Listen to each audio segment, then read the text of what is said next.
Welcome to another episode of PLAC Podcast. This podcast series is funded by the European Union under the European Union Support to Democratic Governance in Nigeria, EU-SDGN II Programme. Your host for today is Orogu Benjamin. I'm from Ebonyi State, and I'm not going to be looking at the topic alone today. I'm here with my sister from Ogun State. And your name is? Banke Khadija Adibanke Ajidi. I'm from Ogun State and I'm a Labour faction. Thank you. You're welcome.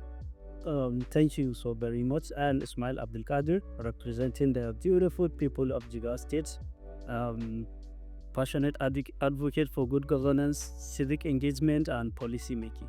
Abubakar Surajan Ibrahim from Katsina State, geoscientist and policy analyst, representing the good and the bad, ugly and the beautiful people of Katsina State.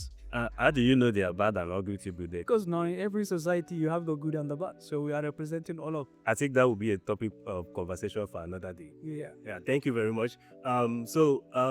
Today we'll be discussing a very interesting topic, and this topic is trying to help us understand some questions that we have been asking. Politics on a budget. Can young people afford to lead? No. That's very interesting, but Probably said no. Because now, why did you say that?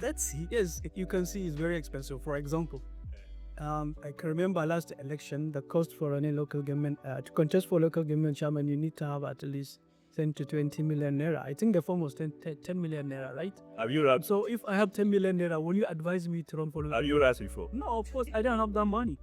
So one political platform, let's keep the political platform aside for now, for the sake of this context of this conversation. But you know that Nigeria is one of the youngest democratic nations of the world. Yes.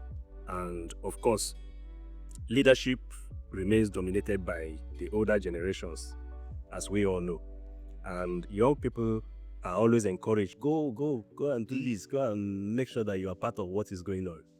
But the cost of getting into this corridor, let alone entering the chamber, is something that nobody can actually fathom what it looks like unless you go close. However, you must not get close to the political corridor of Nigeria before you understand what it looks like. And that's the essence of this conversation today. You will find out that getting a nomination form cost millions just to get the form. You go for campaign, you do media publicity, and once you declare that you want to, of course you should need security. If not, they will just keep you on the corner. But you see, beyond the figures and all the hidden costs in terms of getting into the political district, consultation is there as well. The logistics, First important. and when you look at across Africa, the trend is familiar. If you go to somewhere like Kenya, they are actually regulating their finance in terms of struggling to get into politics. They regulate it. If you go to somewhere like Ghana, that they do based on delegations in most of their political offices, they also make an effort to regulate all of those, regulate the monetization of posters. In South Africa as well, and all of those African countries, they are just similar. But today, here in Nigeria is a different experience and reality. Giant of Africa. Yes, we are the giants, and everything we do must come in a very giant way, So at the end of the day, I want to ask you this question, Mike. Nigeria actually forms the youth backbone. The youth form the backbone of our population.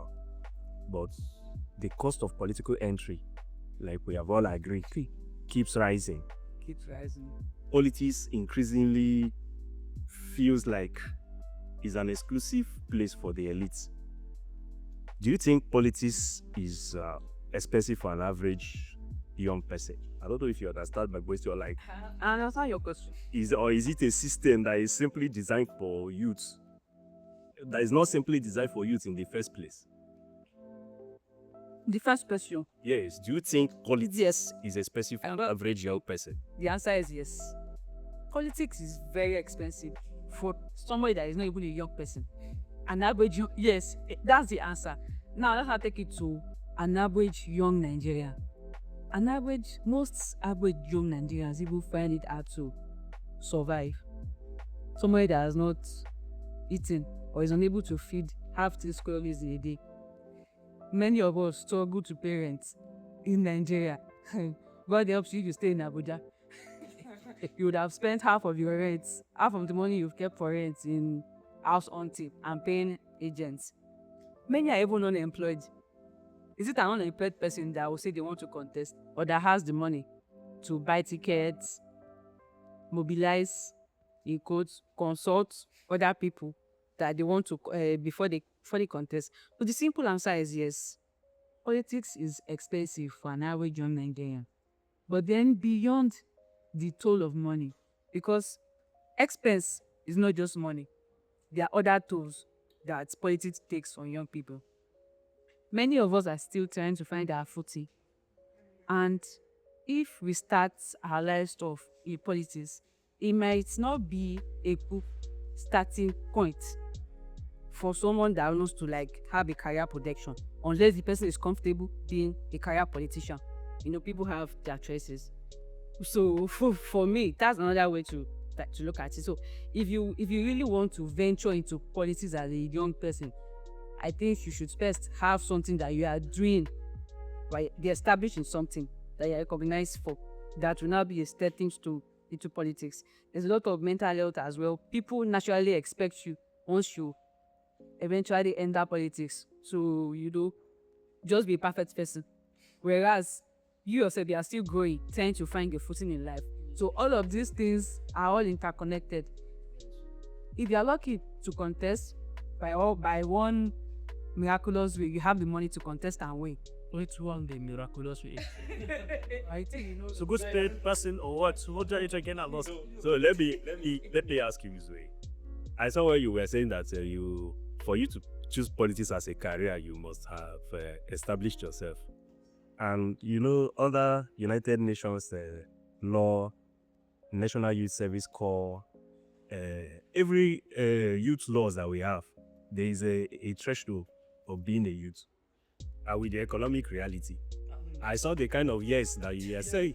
Yes, without your yes now, with the economic reality, before you could have made the kind of money that would lead you into usher you into politics. Do you think you are still a young person? Do you think this topic Different is not but side on. That's why I think if you are trying to make any progress, any society, you must give an interest in any law or law that you are about to implement. Say, for example, but not too young and wrong to run up. We see this. When we look at it, it's something very beautiful, isn't it? Yeah. But the reality in that it only lowers the eligibility, but the inclusion, the representation of youth is not that. Because it's just like you say, I'm qualified, but there is no chance for me to get in because I don't have the money or the financial capacity to go into politics. It's not just about the nomination. There is a lot of packages. Even if you don't package yourself as among the elite, they don't even give you a chance to go close to it like this, let alone to be able to buy the form. So I think whenever there is whenever a bill or policy is going to, whenever we're talking about policy or a bill in this country, there is a need to do a lot of research to identify the bottleneck, the root cause of the problem that we are about to address, so that at the end of the day, we will not have bills that resolve anything. This not too important as should have a clause or something that at least we have a budget cap for, buying, purchasing nomination forms and election cost. You understand? We should make it a law in this country that no political party to sell a fund beyond certain amount.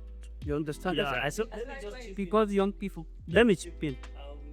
As a youth, you have been talking about the policy and not too young to run and pay.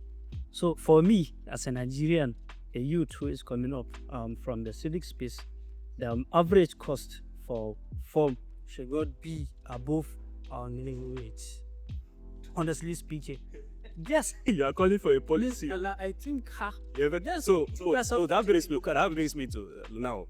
It is good that we have an idea that's beyond going for the nomination forms. There are other things that you should have to put into consideration, like the transportation costs, You know, all those people that will be following you. This takes campaign for You campaign.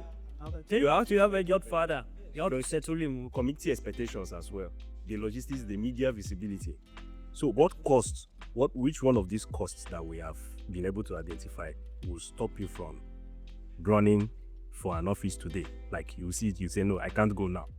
Which one of them? You see, Okay, go ahead. okay, I don't think it's easy to say this or that cost, you understand? But when you look at it as your whole, the mindset of our people, in what to be rich to come to The community expectation. yeah, the community expectation is Yeah. that you must be rich to go for any political position. I have a lot of friends, and you know, they come ask, they ask me for 5,000 naira, but they'll go above Jeep, Benz, big cars, because they want, they are packaging, they want to present themselves that, I'm rich. You make it. Yeah, when you talk to them personally, because they have some kind of political ambitions, so they want to present that mindset to the community that I'm rich. So if we are able to take away money from our politics, I know it's not possible, but at least we should not monetize everything. There should be a cap. We should have some regulations. We have not too young to run. We should have not too broke to run out. Something like that. And not too broke to run. To run, yes, because that's why we have these old people that we're complaining about. They are still sponsoring the seat. You can check the House of Reps, for example, and the Senate, or across the country. Any young person, I can say boldly, 90% of all of them, either they belong to one of the elite family or they are being sponsored by someone. And if somebody sponsor me now to come to the House of Reps, I'm going to do his work, his job, not my community of rights. Yeah. I'm going to protect his interest. But if I know for sure I can contest for my local government chairman and win without the governor's support, the governor cannot call me and ask me to come and cite a 300 million check. Yes. I can vote. It's not true because I don't need him in the upcoming election. I don't need him to be elected because I don't need that big money that I cannot afford. So only need to deliver good governance and sustainable development. But this is not going to work as a Nigeria, and So that's why we're having this discussion. honestly, Because we don't want this to continue to indicate. Okay. And just to buttress these points, Yeah. I don't think we can have a functioning democracy until the issue of poverty is properly tackled in Nigeria. Okay. As long as people are poor, they are hungry, they want to eat, they don't have jobs, people will first think about their tummy. And well, I don't want to say stomach infrastructure, but that is the case of the country. So- Until poverty is tackled, no other institutions. So what you are saying is that today we have more politicians than we have politicians. yes. It's a function of our society, our economic situation. And with that economic reality, what do you think it should be? How do you think political parties should peg their nomination fees?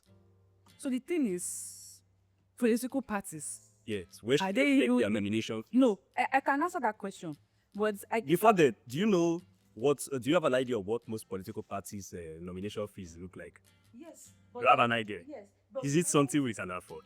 No, I can't afford. Where should we peg it? I'll answer the question, but what I want to say is just that using political parties as the guardians of pegging that nomination, it might be pointless because That's where we go to get our funds. wait, because poverty and the way the situation is deliberate, is to like make people do their bidding. Politicians don't care that much about whether you can, if you can't afford it. I think Okay, so what you are trying to say is that it is this same elite, this older generation, that made things difficult for us, number one. And they are the ones that will still give us the threshold of how much That's just so that they will continue to remain. just before the people. That's why young people and CSO, through coming. Like we have POC, we have Riga Africa, who advocated for this not too young to run up. So they should also start campaigning. And no, you should start it. Yeah, but because kind of background they cannot. That's why I'm saying I need blood me red. we should have more all these NGOs and youth organizations to start campaigning for the right thing to be done. And the world push forward. When the pressure is high, that's where the parliament or the legislature will come in. But you see, in the political space that we have, you understand, there is this strong belief, in Nigeria that leaders must be financially buoyant, powerful. Yes. But wealth shouldn't be the measure of competence. Yes. Do you agree with me? Yes, it should be. No, it should not be. It should be. Wealth should not be the measure of competence. It shouldn't be. And the Nigerian police have Okay, Fancy. yeah, you are talking about that is having evil, but that's not. But that's not how it should be. Okay. You see, if he does not agree with us, but before then, I think he agreed. why do people, especially in Nigeria, we assume that leaders must be politically proud, must be wealthy before they emerge? Why do you think it is like measuring that wealth is not effort? Why you ask this, me? Let me answer this question directly. So, thank you so very much. I honestly like this question because what you have said earlier on, I didn't agree with all this. Because nowadays here in Nigerian politics, not even in political landscape, money is very, very important. Yes, now. It's security. Is it that money that is influx? So, if you are not wealthy enough, how can you go, for instance, and hold office and run for any political office? The first thing that you do when you assume into office, you make sure that if you are not in Abuja, let's take example when you emerge as a member of representative, you are representing a particular federal constituency. You must put it at the back of your mind. If you don't have a car, you must have build house. From our own region, if you have one wife, she will be there for the constituency people. You have for Abuja. To package your life, you have to change. You have to look like one. I should visit you. So you see, money is that you where the mindset. You can see change in the Because you are wealthy, does that mean you are competent? It's not. No. That's why this. You are not competent because competence has nothing to do with money. Let me tell you. For example, I don't have 1 million naira in my account, but I'm sure, people like me, like you, we are more competent than a lot of people representing us. You hear us speaking. You see the kind of policies and measures they are taking to address our problems. They are not competent. You understand? But they have the money, and they will always win election against you because the system favor them. And that's why we need laws and policies that will address that. As I said earlier, that not too broke to roll act, we should consider it.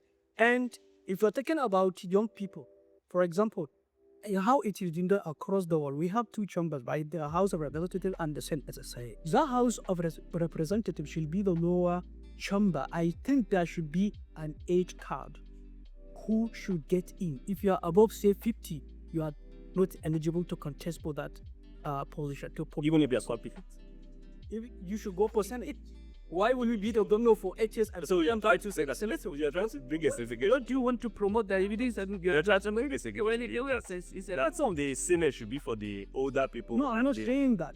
I'm saying that we should have an age cap for anybody contesting for House of Representatives. For example, let's say in that chamber we have members from 25 to say 45 of it. So that those kind of wealthy people, they will not come and dominate the chamber. No, but you can encourage them as About that, we have 360 members, right? How many of them are between 25 to 35? How many? 5, 3, or 2? You understand? But if there is age cap, a lot of them will be filtered out. Let them send their kids. They have money to sponsor their king to go and start. I don't think that in the US. psychologically they are still in power. yes, unfortunately, they help. Oh, that's in Nigeria. It doesn't count. No, that's why I said it's not just one thing that will solve us. I talk about the not too broke act, to run act. That's one. And then age cap, House of Representatives. There are many other things.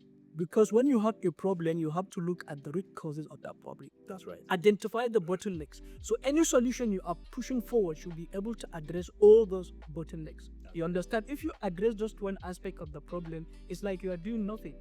That's right. It's just like the local government autonomy scam. Forgive me for calling it a scam. There will never be a local government autonomy in Nigeria if the state state electoral commissions, if they don't have financial and operational independence. So that act or that initiative didn't capture the exact bottleneck that will locate our local governors from moving forward. So the same things, when you're talking about young people, you understand? Oui. I think they are doing it deliberately. Just okay, when we talk too much, to use pressure, but then they just why they Very I strike down. We're very Your hands, Ismail. yes. You have We use this to answer that question as well. What would the low budget campaign will look like? okay. I want to but I want to talk about what you asked earlier. Just be real. Our cultural African culture too, I think it contributes largely to our expectation of leadership being wealthy. So, and until people also start to have a change of mindset towards that, it's because we, the Africans, if somebody doesn't do their hand and give you money every time, they'll say you are stingy. So they don't even know whether you have it or not. As long as you look put together and all of that. Now imagine that you are now sitting in federal government vehicle that is not your own, for example. People expect you to have money. They have issues in their villages, their consulate. So until all of those things start being tackled, which still trickles down to poverty and the economy, if people can't cater for their basic needs, healthcare, education, feeding, clothing, those issues will continue to go. And for me, what would a low budget election look like? Honestly, I design my flyer, post it on the internet, I do my billboard, post it, I see you, I talk to you handshake to handshake, without envelope. You know, there are groups like PLAC, there are groups like Yaga Africa, Budgets, and all of them that have expanded our political awareness. But you know, awareness alone is not enough. If money remains a barrier. Yeah. So what role do you think all these youth groups and some CSPOs that play to help us mitigate this electoral cost? Yes, we are talking about. I think they have a lot to do. We have, let me use the word we have, because we are already in PLAC and you are also, so we have a lot to do. Beyond advocacy, you know, I think, for example, after PLAC, what else? I'm thinking about the PLAC legislative intern. Yes. Are you going back to our constituency, help, you know, organize some programs, enlighten the people who are not well privileged to be here? You understand, before coming here, there are a lot of expectations you have maybe on your non-acres. But now, you know, it's not their primary job. They are doing it because that, you know, is the demand at home. And therefore, they have to stay to do that, to meet that demand. You understand what I mean? Yes. So, after PLAC, I think every young person in this country who is privileged to be in this kind of program, like us, should be an active agent for change that we want to see in our country. Go back to your constituency, to your state, collaborate with people like him, have some kind of programs, enlighten the youth, you understand, and advocate for good change, you know, see good governance and stuff like that. That's what. And for example, I saw one of the senators sponsored a bill recently. So I'll be trying to talk to any senator. I'm thinking about one bill, you understand. But when I saw his bill that is talking about issues like that, I felt confident that, okay, I approach this guy. I think he will give me a decent care. So try to engage your lawmakers, your leaders, you understand. These guys, if you are engaging them for not your personal interest, once you are there to just, you know, push for something good, they'll listen to you. Yes. Don't ask them anything. No money, no job, you know. I'm here, sir. I saw you have done something before XYZ. I think it could have been this way. Or, you know, show him the problem and the solution and try to engage them. That's one. And then CSO and EU-Africa and PLAC and others, I think should also continue to mount pressure on government, you know, in coordinate their activities. There's another pressure you and the PLAC is doing something, Africa is doing a different thing. Or, you know, when you coordinate your effort, it speaks more body. You understand? And it's make more impact. Can you afford to run an election now? Yes or no? I cannot. I cannot. Okay. It therefore means that there are some things that can be done, like a kind of policy reform.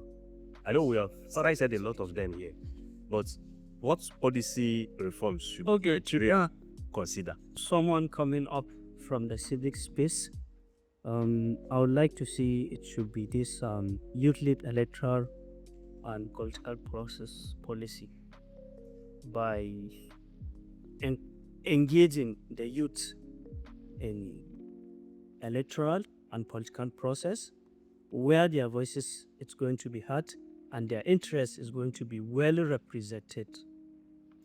Like currently, you just look at the federal level and the state level. Thank God I've seen some kind of changes there. As a youth, You have to learn. It's very, very important. You have to engage yourself in so many things Yeah, for you to know which direction you are heading to. that's right. Wait, and Just the pink one. yeah, I think also the youth also should prepare very well, because it's not just about the income. This is important. What can you offer? Okay. Can't you play experiment with people's life? Yes. Do you have the academic and professional exposure Yes. required to bring change to our people? That's very important. A lot of us are going there drawn by that incentives, to go and steal. We understand. You are 30, I'm 30 something years old, not married, no house, no car, you understand. But what quick is to make money. You understand, to make money, because once you become one of these executives or millions start flowing. So one of the important things that they need to do is to reduce cost of your business. Like how much you get when you are in Ghana, because that's the incentives that Yes. draw up people to spend too much, because they know they are going to get something out of it. Government should not be like a business. It should be a place where you go to sacrifice, to bring your exposure, professional experience, all that you have been through life, That's right. to come into that space and make life easier for people. That's right. Not come and get something for yourself.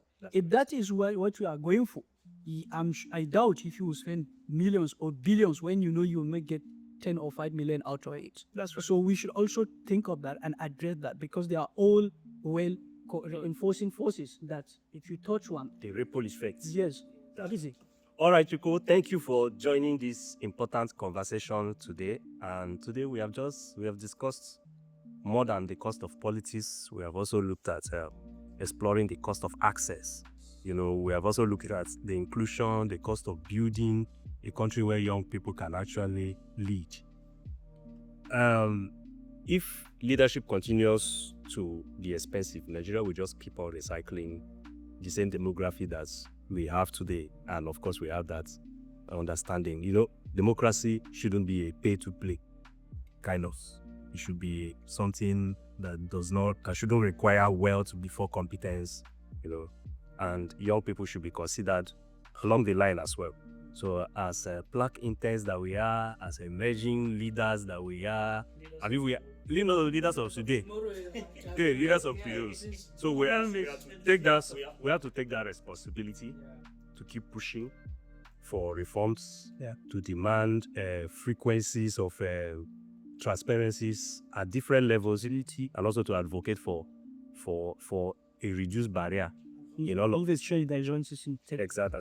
So Nigeria will deserve good leaders, competent leaders, not just wealthy ones, not just the flasher ones, not just the ones we fought. All right, thank you people for joining this important conversation today. We have been able to discuss beyond the cost of politics, getting into politics.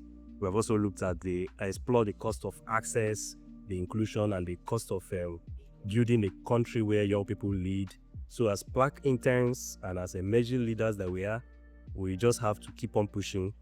We just have to keep on demanding for transparency in our political parties, in party financing, and all of those tools, so that we can become the best currency for leadership. And I know that Nigerian deserves leaders who are credible, visionary, competent, committed, not the wealthy, not the flasher, not just the ones that are well connected. Exactly. So thank you for listening, thank you for engaging, and thank you for believing in that young people can actually lead. If you do, Thank you so very much. have a wonderful moment.